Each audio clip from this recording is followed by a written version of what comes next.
Algorithm-Shmalgorithm.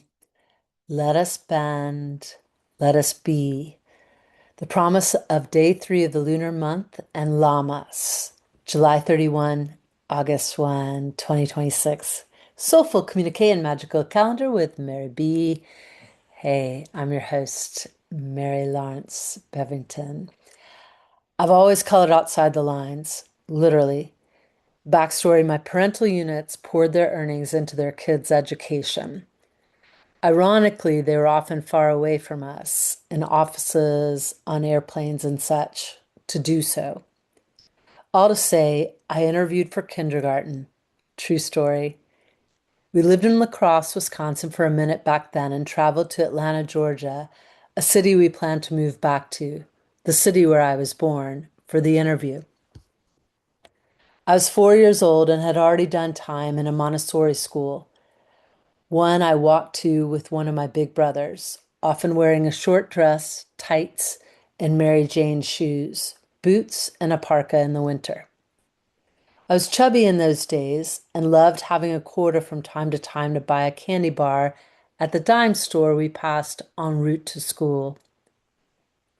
In my memory, I'm not sure if I did this many times or just once or twice, but I recall the powerful feeling of handing over the coin, especially because sugar was all but verboten in our house. During the interview for kindergarten, we sat at a low to the ground laminate table. I was asked to write my name on a piece of paper. The paper and the table were the exact same color. I printed my name, though I was starting to curve my letters into cursive. When I picked up my pen, I realized I'd written the Y of my name onto the table. My nervous system, like yours, picks up on things. I'm fairly sure I was more shocked than the interviewer when it happened. Definitely blushing. Felt permanent, like I'd done us all in. I didn't cry, but I probably apologized more than once. Long story short, the school admitted me, likely with an asterisk, which was good because in short order we pulled stakes and moved back to Atlanta. So recently I made a mistake and it went to print before I realized what had happened. Yes, I made it here in this soulful communique and magical Cali. Nowadays, that's an easy fix. Just return to the computer, open, edit, and save. But back when I wrote for my high school and college newspapers, we laid everything out physically. We cut hand-drawn graphics, headlines, and paragraphs out with X-Acto knives, then placed them just so on a board. These black and white linear collages would eventually become newsprint. Back then, errors happened too. Most publications worth their salt issued corrections in the next issue. Yes, you had to wait. As it followed, mistakes were more obvious and patience was required. Also, and generally in my memory, the world was more overtly physical. Maps and gumption got our motor running on road trips. We ran to answer the phone, which was fixed in a place. If we were putting on a play, we often had to project our voices. We saw less pictures of ourselves and had to wait to see them, unless someone had a Polaroid camera that ejected a photo and developed it right away. Our books were typically made of paper, unless you went to a special library. So peering back to reread a paragraph was easy peasy. Our followers were small packs of kids and grown-ups overlapping with each other occasionally at big events. A handful of people over time received our handwritten letters and postcards.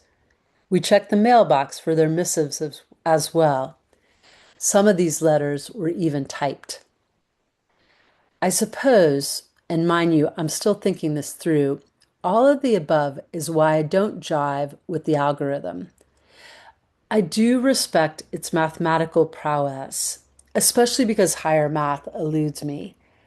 But I also confess There's a part of me that wishes it would all just go berserk so we could return to a more natural rhythm, be satisfied with a healthy group of 108 friends, which is a lot, especially if you know all of their names and back then some of their phone numbers by heart.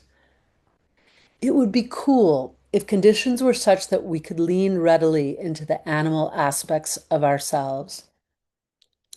I know my imaginings are a fool's fancy, yet fun to reminisce about. And I dare say I do gain a wee bit of satisfaction from countering the almighty algorithm. P.S. I won't mention brainwashing, controlling forces, totalitarian rule born of all these zeros and ones. Rather, I will direct us towards a little message from the universe. Ah, message from the universe today is, don't worry about it. Make bread, not war. Shake hands like a little kid.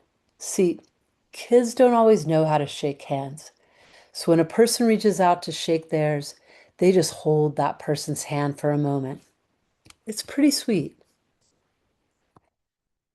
Photo by Dave Hoefler, if you can see it, licensed by Unsplash in its Door County, Wisconsin.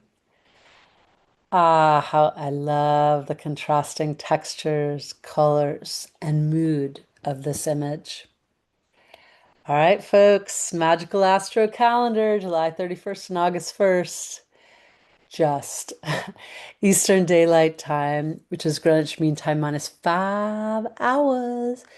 A magical calendar gives us something to talk about when we run out of subjects.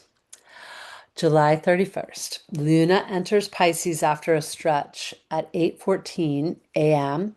and third day of the lunar month. So look for Luna setting with our sun. August 1st, Lammas and Luna in Pisces. The Lammas tradition is to bless the first loaves of bread made from the first harvest of the season. In the northern hemisphere, it sits between the summer solstice and the autumnal equinox as August begins. Notes on some of what just happened. Saturn retro, outer planet trine / basket across the compass rose. The ascending north lunar node now in Aquarius, energy we soar to. The descending south to Leo, energy we soar from. Will wobble on this lunar axis for about 18 months till early 2028. Next time this happens will be about 18 years and 6 months from now-ish. That was all on the lunar nodes. Jupiter Cazimi, that was Jupiter conjunct with the sun. Pretty cool. That was I think on the 29th. Also, July 29th featured a full moon in Aquarius, 6 degrees 30 minutes at 10:36 a.m. And it was a hidden 11 day. Notes on some of what's around the bend. Lionsgate portal peak on 8/8. The portal itself is open from July 28th until August 12th. Pretty special. Lammas on August 1st. Chiron retro on August 3rd.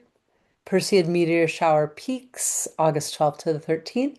Total solar eclipse August 12th in Leo at 20 degrees 2 minutes. Partial lunar August 28th in Pisces at 4 degrees 54 minutes.